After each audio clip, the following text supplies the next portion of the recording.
before Will and I dive deeper into the stories and symbolism behind the werewolf, I wanted to take a couple of your minutes. Stories and myths of werewolves are, to the estimation of some experts, as old as human storytelling itself. The Epic of Gilgamesh potentially records one of these shapeshifters hidden in its pages when a woman turns her former lover into a wolf. The stories only grow from there, and now the werewolf has a home on nearly every continent. With stories of its bloodthirsty hunts, sinister howls, and midnight attacks striking, entertainment into the hearts of modern man, but something approximating death and absolute fear into the hearts of those that came before. A full moon, a shape-shifting human, and a small town plagued by the brutal execution of its farm animals, only to be followed by inhabitants of that said town, are all too familiar elements to people aware of anything from the Wolfman to American Werewolf in London to Teen Wolf. But beyond pop culture entertainment, is there something deeper to the story of the werewolf? Is it fact? Is it fiction? Or is it our categories that need redefined? You see, the werewolf stands for the wild that hides in us all. It simultaneously represents our call to adventure and our inability to responsibly and maturely handle that dangerous call of exploration. You see, a werewolf is seldom a stranger from a far off land plaguing a town, but it's always one of the townspeople themselves. It's the clerk, the bartender, the police officer. It's the woman on the street. It's the priest in the chapel. It's maybe even you.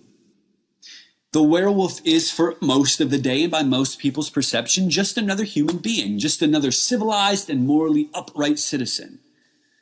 But it's precisely this duality, it's precisely this complete inability to merge the savage man with the sophisticated, to merge the child with the adult, the pioneer with the politician, which leads to mankind's inability to control their appetite. We are slaves to our stomachs and slaves to our minds, no doubt. And this is evident in the fact that the transformation from man to beast is often an unconscious one that is out of the hands of the individual.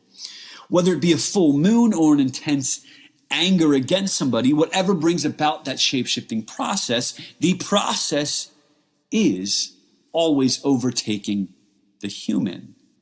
The human always has little to no control of the process. It is out of their will. But if they could just gain control and assume a conscious state, if they could just gain back their will throughout the process, then the ordeal would yield little to no harm. In fact, it would be equivalent to a night out on the town with the guys or a ruckus rendezvous with some old friends.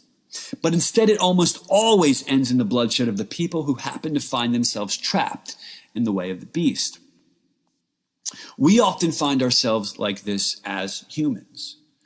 Our denial to, at least for a time, trade in the fluidity of youth for the concrete and narrowing of adulthood only causes us to slowly transform into a self-centered monster to those around us.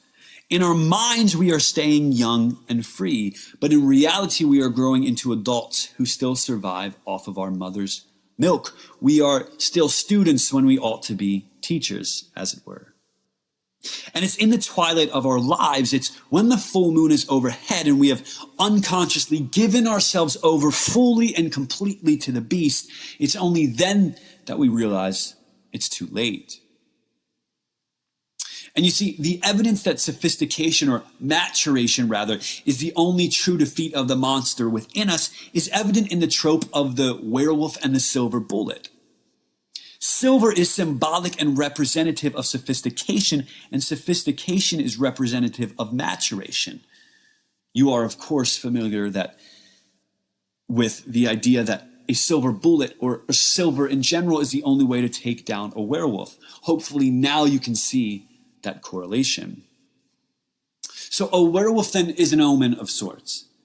It's a harbinger and symbol for those who witness it to first realize that a beast does dwell within, but secondly, that they must now learn how to integrate that beast into their lives. They must learn how to integrate their shadow into their true self. For if we don't, the beast will eventually take over and drag us clawing and howling into the dark night. You see, the werewolf is not so different from you and me. It does in fact lie within us, and it's our job to figure out how to handle it.